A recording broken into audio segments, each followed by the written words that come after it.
Hello बच्चों, कैसे हैं आप लोग। आशा करता हूं कि आप लोग स्वस्थ होंगे, मस्त होंगे। और जैसे कि हम बताया था कि आप लोग मेहनत कर रहे होंगे, तो मेहनत करते रहिए। तो बच्चों आइए, ज़्यादा बात ना करते हुए हम लोग अपने टॉपिक की ओर चलते हैं। बच्चों, हम लोग अभी तक पढ़े थे दो शून्यकों का योगफल और गुणनफल। आज बच्चों वहाँ हम पढ़े थे अल्फा प्लस बीटा बराबर माइनस बी बटा ये, या लिख लीजिए माइनस यक्स का गुणांक बटे एक्स स्क्वायर का गुणांक। ठीक है ना। दूसरा पढ़े थे बच्चों अल्फा इंटू बीटा सी बटा ये, या अचर पद बटे एक्स स्क्वायर का गुणांक। तो यहां दो शून्यकों की बात होती थी बच्चों। अब यदि किसी समीकरण के व्यापक मान अल्फा बीटा गामा है, तो इसका मतलब यह हुआ बच्चों कि तीन शून्यकों की बात कर रहा है। यदि व्यापक रूप में अल्फा बीटा गामा के समीकरण कितना हो बच्चों? त्रिघात बहुपद। यदि व्यापक में या व्यापक समीकरण में अल्फा बीटा गामा के बहुपद क्या हो? त्रिघात के रूप में बात किया जाए। अभी तक हम लोग द्विघात के बारे में पढ़े बच्चों। कितने घात के बारे में पढ़े? द्विघात के बारे में पढ़े। तो द्विघात के लिए इसको कहा गया दो शून्यकों का योगफल, और इसे कहा गया दो शून्यकों का गुणनफल। तब वहां हमने बहुपद पढ़ा था बच्चों, ये x square plus b x plus c पढ़ा था, और इसको पी एक्स के बराबर या एफ एक्स के बराबर रखा गया था। ठीक है ना। तो यहां दो शून्यकों की बात होती थी। आज हम बच्चों त्रिघात, यहां द्विघात की बात हो, बहुपद की बात होती थी, आज हम त्रिघात बहुपद की बात करेंगे। तो बच्चों हम उससे पहले थोड़ा बेसिक सीख लें, जान लें कैसे निकाला जाता है। फिर उस पर हम जांच भी करेंगे, सत्यापन भी करेंगे, और देखेंगे भी कि अल्फा बीटा कैसे निकाला जाता है। तो बच्चों यहां त्रिघात की बात हो रही है, तो यहां हमने दो बात पढ़ा, अल्फा बीटा पढ़ा था, इसमें एक बढ़ा दीजिए गामा, तो तीन हो गया ना। तो यहां बात होगा बच्चों कि अगर हम बात करें यदि व्यापक रूप में बहुपद, यदि व्यापक, यहां ध्यान दीजिए, यदि व्यापक रूप में बहुपद, यदि व्यापक रूप में बहुपद, व्यापक रूप में बहुपद क्या है? व्यापक रूप में बच्चों, ठीक है ना। व्यापक रूप में, व्यापक रूप में अल्फा बीटा गामा के बहुपद a x cube plus b x square plus c x plus d हो, तब देखिए बच्चों हम लोग क्या पढ़े थे? पहले द्विशून्यक वाले पढ़े थे, आज तीन वाला पढ़ेंगे। तो पहला होगा बच्चों तीन शून्यकों का योगफल। क्या पढ़ेंगे बच्चों? तीन शून्यकों का योगफल। तो ये होगा alpha plus beta plus gamma. अब बच्चों ये हो जाएगा माइनस बी बटा ये, या माइनस एक्स स्क्वायर का गुणांक बटे एक्स क्यूब का गुणांक। ये तीन शून्यकों का योगफल की बात कर रहा है बच्चों। दूसरा हमारा होगा दो शून्यकों के गुणनफल का योगफल। लिखा है दो शून्यकों के गुणनफल का योगफल। बच्चों दो शून्यक का गुणा हो प्लस जोड़ते जाइए, दो शून्यकों के गुणनफल का योगफल। Alpha beta plus beta gamma फिर गामा अल्फा बराबर होगा बच्चों सी बटा ये, या हम लिख सकते हैं यक्स का गुणांक बटे एक्स क्यूब का गुणांक। तीसरा हमारा बच्चों होगा तीन शून्यकों का गुणनफल, 3 शून्यकों का गुणनफल अल्फा बीटा गामा बराबर क्या होगा बच्चों, -d बटा ये या अचर पद बटे x³ का गुणांक। ठीक है ना। चलिए बच्चों, अब ये हमारा 3 था और ये आप जैसे अगर बात किया जाए, जैसे मान लीजिए बच्चों f ऑफ x बराबर दिया है 5x³ plus 2x² minus 5x plus 2। अब इसका कहा जाए बच्चों कि क्या ज्ञात कीजिए, शून्यक, तीनों को शून्यकों का योगफल। तो पहला होगा alpha plus beta plus gamma, ये हो गया, ये बी हो गया, ये सी हो गया, ये डी हो गया। इसका फार्मूला क्या है बच्चों, -b बटा ये, तो बी के स्थान पे कितना है 2 और सूत्र में क्या है माइनस, तो माइनस प्लस का -2 और बटे ये कितना है बच्चों 5। यही आपका आंसर हो गया। अगर बात करें दूसरा alpha beta plus beta gamma plus gamma alpha, तो इसका क्या होता है फार्मूला बच्चों, c बटा ये या x का गुणांक बटे x³ का गुणांक, है ना।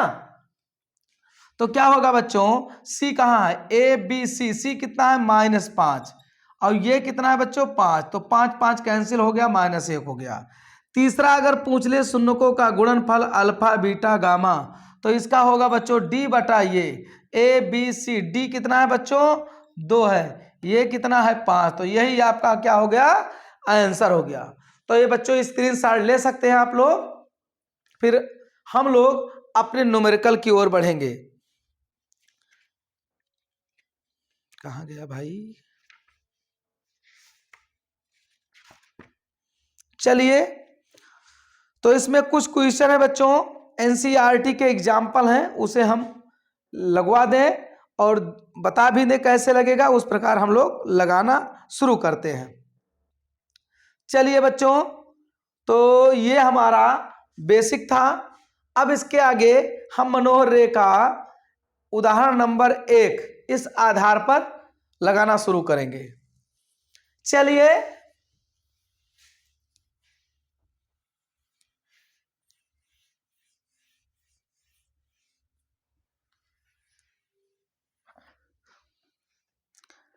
एग्जाम्पल है बच्चों, पहला एग्जाम्पल कि जांच कीजिए कि त्रिघात बहुपद px बराबर 3x³ minus 5x² minus 11x फिर -3 के शून्यक 3 कामा -1 और -1 बटा 3 है, तो इसके प्रत्येक शून्यकों का तथा गुणांकों के बीच संबंध की सत्यता की जांच कीजिए।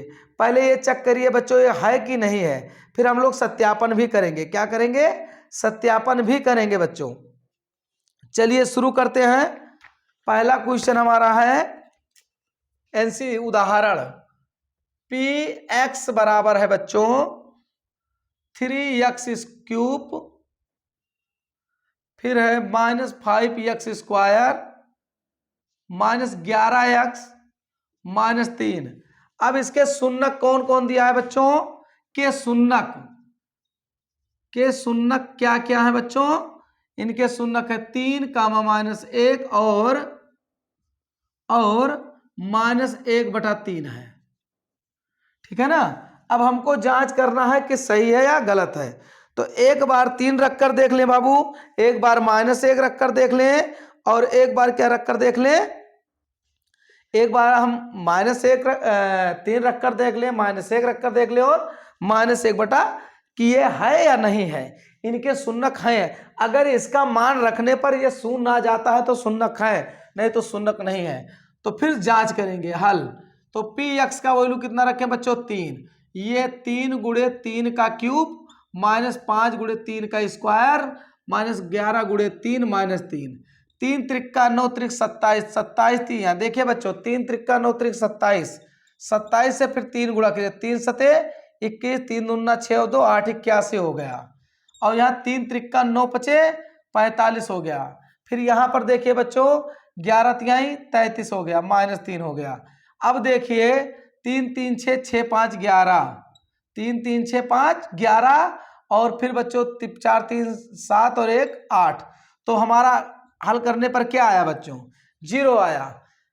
इसी प्रकार P वो कितना रखेंगे बच्चों? -1। तो -1 तो 3 गुणे -1 का होल क्यूब, 5 गुणे -1 का होल स्क्वायर, 11 गुणे -1 -3।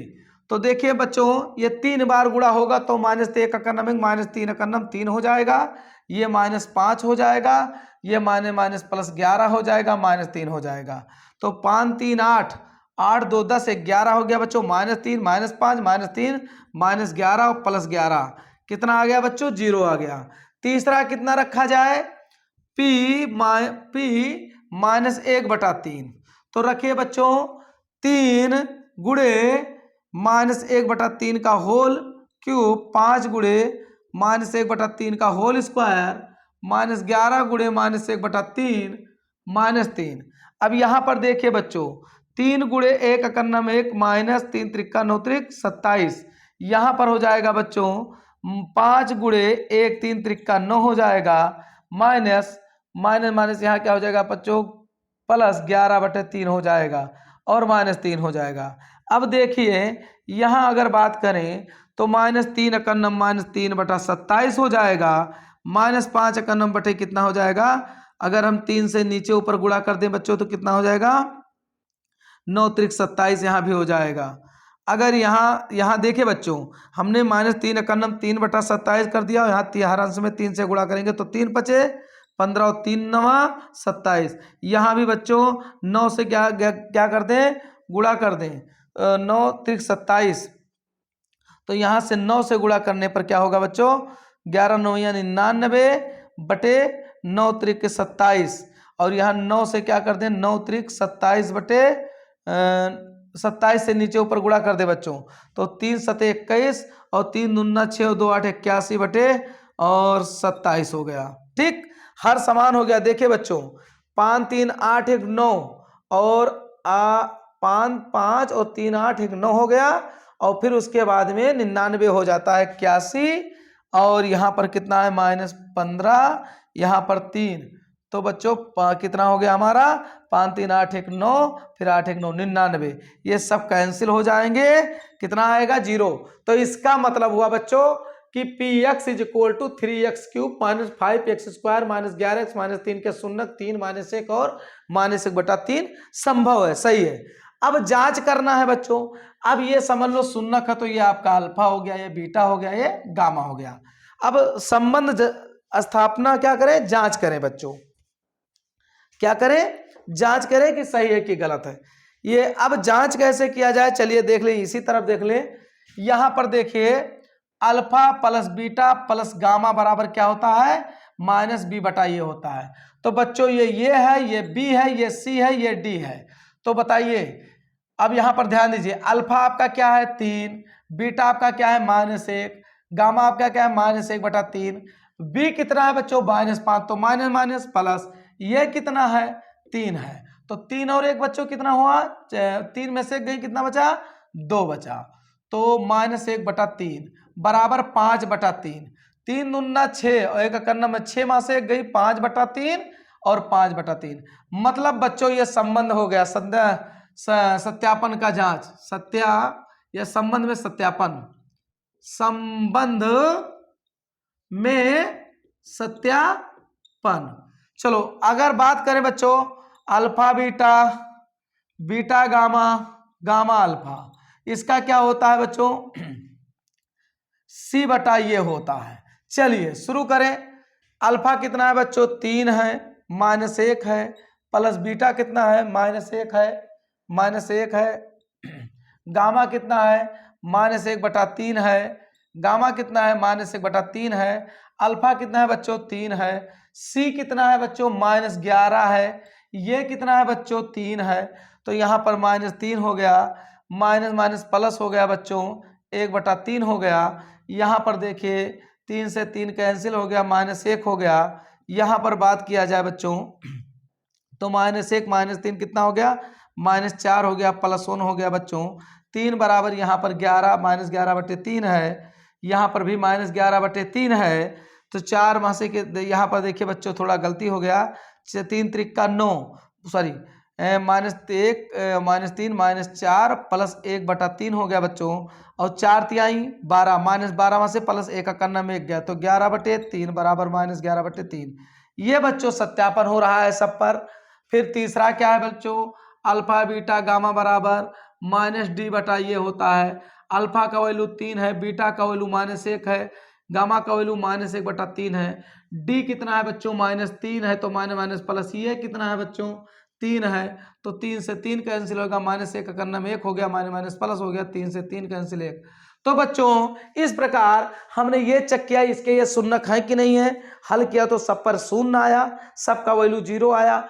फिर हमने अल्फा बीटा गामा मानते हुए अल्फा प्लस गामा पर, alpha beta beta gamma plus gamma alpha पर और अल्फा इंटू बीटा पर सत्यापन किया, दोनों पक्ष बराबर आते हैं। इस प्रकार दिया गया बहुपद जो हमारा है वो क्या है बच्चों, इसके शून्यक -3 गामा -1 और -1/3 होगा, यह सच है। ठीक, चलिए एग्जाम्पल नंबर बच्चों दूसरा हम लेते हैं। एक एग्जाम्पल और हम ले लें एनसीईआरटी का, एग्जाम्पल नंबर तीसरा। एग्जाम्पल नंबर क्या ले लें बच्चों, तीसरा ले लें और तीसरा भी हल कर लें। चलिए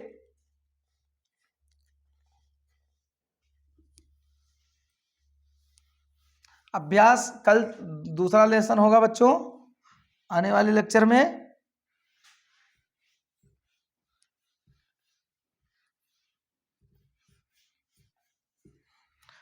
टाइम का अभाव रहता है, क्या करें बच्चों। दिया गया है कि बहुपद px बराबर x³ -6x² plus 3x plus 10 के शून्यक ये कामा अल्फा प्लस बीटा और ये प्लस 2b के रूप में है, जहां ये और b कोई वास्तविक संख्या है। ये और b के मान तथा साथ ही साथ उनके बहुपद शून्यक ज्ञात कीजिए। बच्चों इसका शून्यक भी ज्ञात करना है, इसके शून्यक भी ज्ञात करना है, प्लस इसमें हम लोगों को ये बताना है ये और b का मान कितना है, ठीक है ना। तो चलिए बच्चों इसमें ये अल्फा है, ये बीटा है, ये गामा है। शून्यक हम अल्फा बीटा के स्थान पे क्या दे, अल्फा के स्थान पे ये दे दिया है, बीटा के स्थान पर ये प्लस b दे दिया है और गामा के स्थान पर ये प्लस 2b दे दिया है।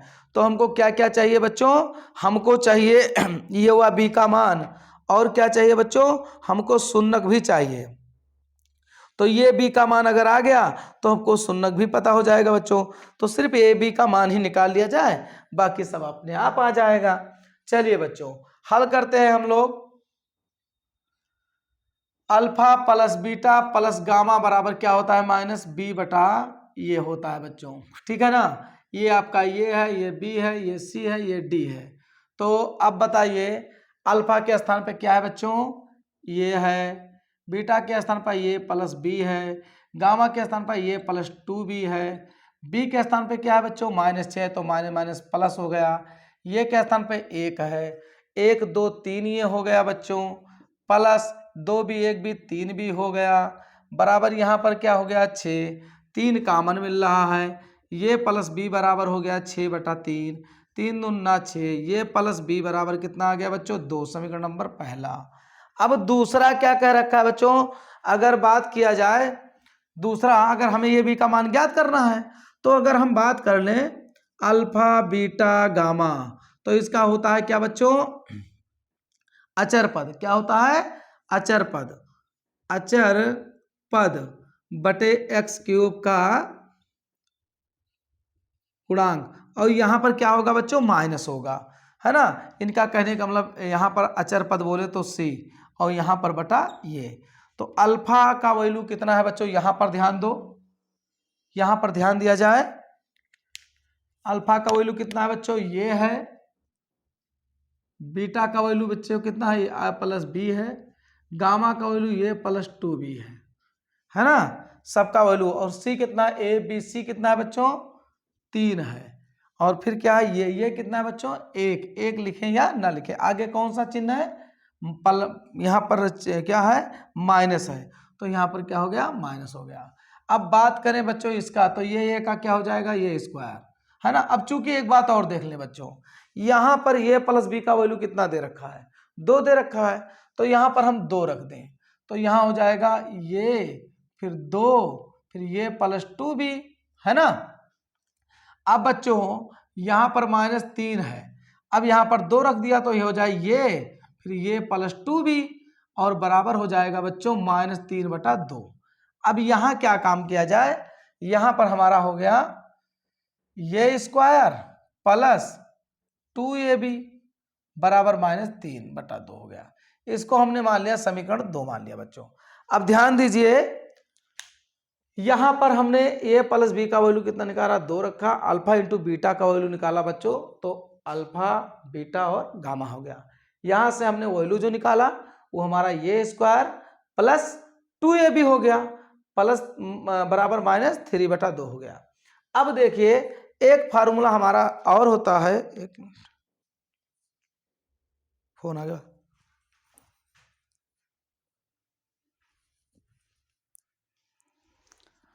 हेलो बच्चों, क्षमा चाहूंगा, थोड़ा फोन आ गया था, बार बार फोन ही आ जाता है। चलिए बच्चों, हम लोग कहाँ अपने टॉपिक की ओर थे, हाँ, तो a प्लस बी बराबर 2 और अल्फा बीटा गामा का मान हमने निकाला तो बच्चों आया। अब यहाँ देखिए, इस 2b को यहाँ भी हम बच्चों ये प्लस बी को हम क्या लिख सकते हैं, यहाँ भी इसका वैल्यू भी हम क्या कर सकते हैं, इसके जगह पे 2 रख सकते हैं। तो यहाँ पर 2a हो गया बच्चों, यहाँ पर 2 + b हो गया बराबर -10 हो गया। अगर इसे 2a हम इस प्रकार लिख सकते हैं बच्चों, 2 ब्रैकेट में 2 - b, और ये ऑलरेडी क्या है बच्चों, यहां पर हम लिख सकते हैं 2 + b, इस पर कोई प्रभाव नहीं पड़ेगा और हो जाएगा -10। तो 2 पंचे 10 हो गया बच्चों, यहाँ 2 वर्गों का अंतर बन गया, तो 4 - b² बराबर, और ये हमारा बच्चों आ गया -5 आ गया। अब देखिए बच्चों, -b² बराबर हो जाएगा -5 और -4 हो जाएगा, तो यहाँ -b² बराबर -9 हो गया, तो ये माइनस कट गया, तो b बराबर हो गया बच्चों +-3। अब b का मान अगर हम समीकरण कहाँ रखें बच्चों, यहां पर देखिए, यदि b का मान समीकरण 1 में रख दें, रखने पर ठीक, तो यहां पर ये, और यहां पर देखिए कितना +3 रखा जाए, तो +3 बराबर हो जाएगा बच्चों 2, तो ये बराबर आ जाएगा हमारा 3 में 2 - 3, तो ये बराबर आ जाएगा हमारा -1 आ जाएगा। यदि हम -3 रख दें, यदि -3 रख दिया जाए, कितना b का वैल्यू, यदि b बराबर -3 b का मत रखने पर, तो अगर -3 रख दें तो ये -3 बराबर 2 हो जाएगा बच्चों, तो ये बराबर हो जाएगा 5। तो इसका मतलब हुआ बच्चों, अतः ये बराबर जो आएगा वो आएगा बच्चों बराबर +- कितना आएगा, माइनस प्लस, ये माइनस और प्लस कितना आ जाएगा बच्चों, सॉरी -1 आएगा और +5 आएगा, और b का जो वैल्यू आएगा बच्चों वो +-3 आएगा। तो इस प्रकार हमारा ये वो b का मान आ गया। अब अगर इसका शून्यक ज्ञात करोगे बच्चों, तो शून्यक आप हल कर सकते हो। शून्यक इसका आएगा -1 2 5, वह कितना आएगा, 5 का 2 -1 आएगा। Alpha plus beta plus gamma पर रखोगे, सारे अल्फा आपको शून्यक प्राप्त हो जाएंगे। हमने ये और बी का मान निकाल दिया है, और सूत्र हम लोग जानते हैं alpha plus beta plus gamma या अल्फा बीटा गामा। इस प्रकार हम alpha beta plus beta gamma और गामा अल्फा पर हम रखकर अल्फा बीटा गामा का नाम मान निकाल सकते हैं। क्यों निकाल सकते हैं बच्चों, क्योंकि ये और बी का मान हमको पता हो गया। तो बच्चों आशा करता हूं कि आपको समझ में आया होगा। आज हमने इसके बेसिक सीखे हैं, और उसके एनसीईआरटी का जो न्यूमेरिकल था, उदाहरण नंबर 1 और उदाहरण नंबर 3 हमने बताया। अब इसके बाद हम लोग अगला जो अभ्यास होगा 3 का सी, एक ही इसका सारे न्यूमेरिकल लगवाए जाएंगे और उसके बाद हम पढ़ेंगे 2 का डी जो होगा बच्चों, जो रिवीजन के प्रत है, जो सारे क्वेश्चन अभी तक पढ़े हैं उसका सार है उसमें। चलिए बच्चों, आशा करता हूं आप लोगों को समझ में आया होगा। बस आज इतना ही, तब तक के लिए बाय।